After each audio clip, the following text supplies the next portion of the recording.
IIT Delhi में कदम रखते ही सबसे पहला सवाल मुझसे ये किया गया।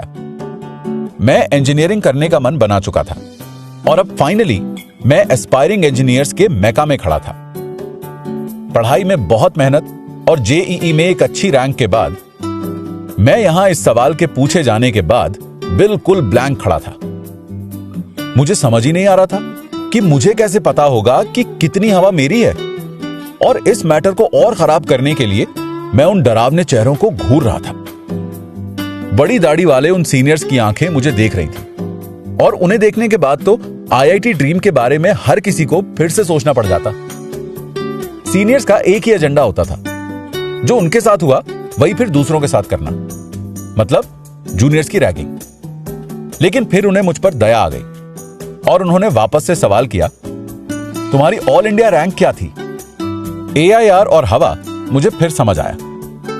मुझे हमेशा से यही कहा गया था कि एक बार जेईई क्लियर कर दो और फिर लाइफ सेट है। लेकिन यहां तो पहले ही दिन लोग मेरे आईआईटी के सपने को एक बुरा सपना बनाने में लगे हुए थे। इस ड्रीम डेस्टिनेशन तक पहुंचने के लिए मैंने बहुत मेहनत की और बहुत सैक्रिफाइस किए। मैंने फिटजी क्लासेस ज्वाइन की थी, जहां से बहुत सारे आईआईटीएंस निकले थे, और वहां पर मैंने पूरे 2 साल मेहनत की। हर रोज स्कूल के बाद मैं अपना लंच खत्म करता, उससे पहले ही मुझे मेरी मां कोचिंग जाने के लिए बुला देती थी और वो ही मुझे रोज कोचिंग सेंटर छोड़ती थी।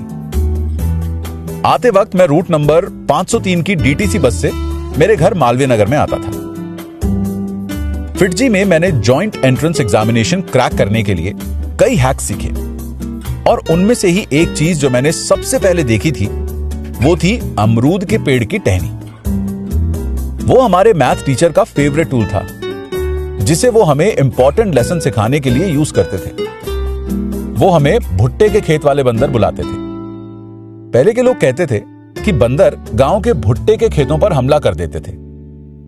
पहली बार जब बंदर एक मक्की का दाना निकालता तो उसे अपने आर्मपिट्स के अंदर रखता और फिर वो दूसरा दाना निकालकर वापस वही करता, और उस प्रोसेस में पहले वाला नीचे गिर जाता।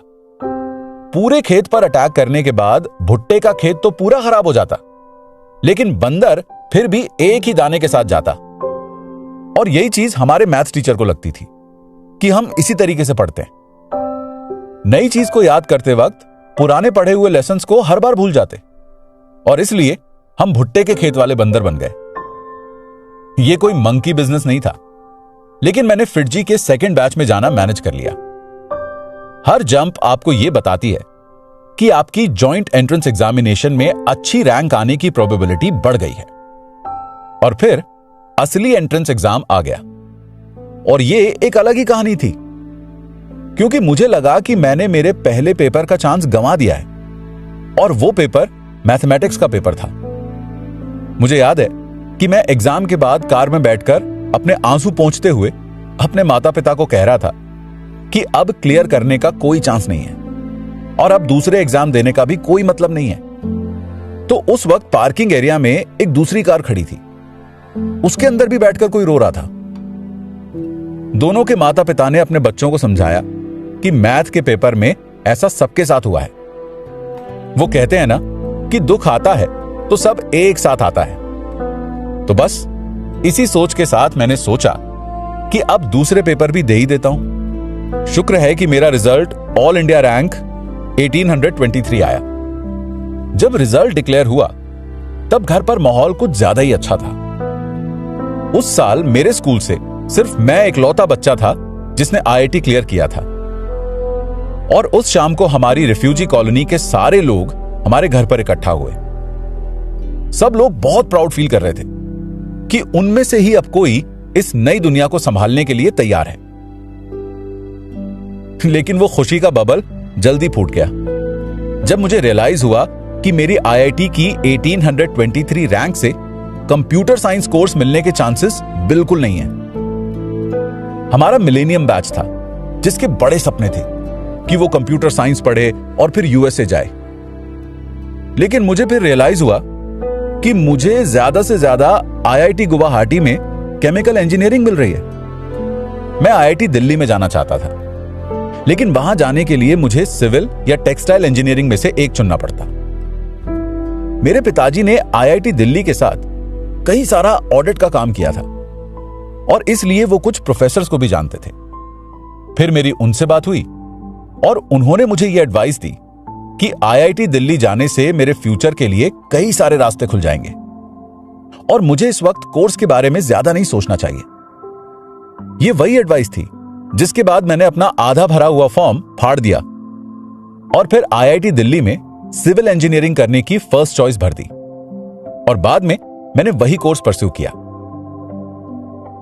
बस रूट्स और ट्रैफिक लाइट्स।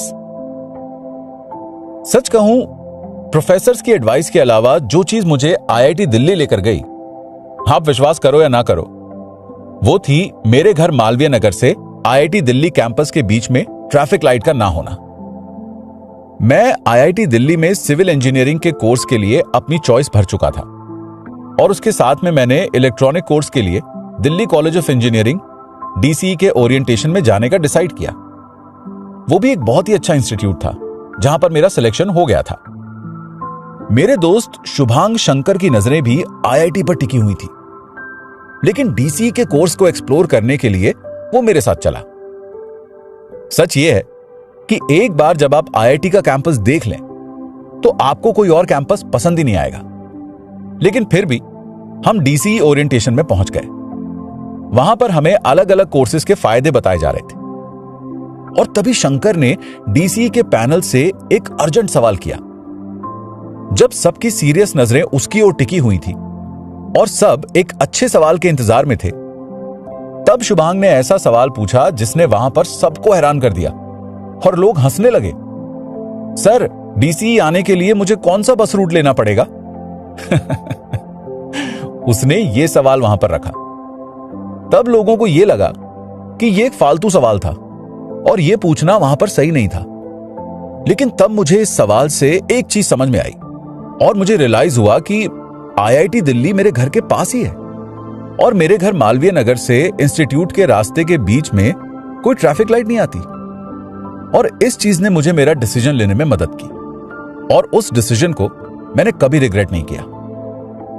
अब क्योंकि मैं आईआईटी में डे स्कॉलर की तरह रहा और हॉस्टल में नहीं, इस वजह से मैं कई रैगिंग जैसी चीजों से बच गया जिसमें मेरे बैचमेट्स फंस चुके थे। मेरा एक फिटजी का बहुत अच्छा दोस्त आशुतोष माथुर, उसने केमिकल इंजीनियरिंग ली थी और वो हॉस्टलर था। एक बार रैगिंग से परेशान होकर वो घर जाने के लिए तैयार था। आज भी एल्यूमिनाई मीट में हॉस्टलर्स रैगिंग के लिए यही कहते हैं कि बहुत फटती थी।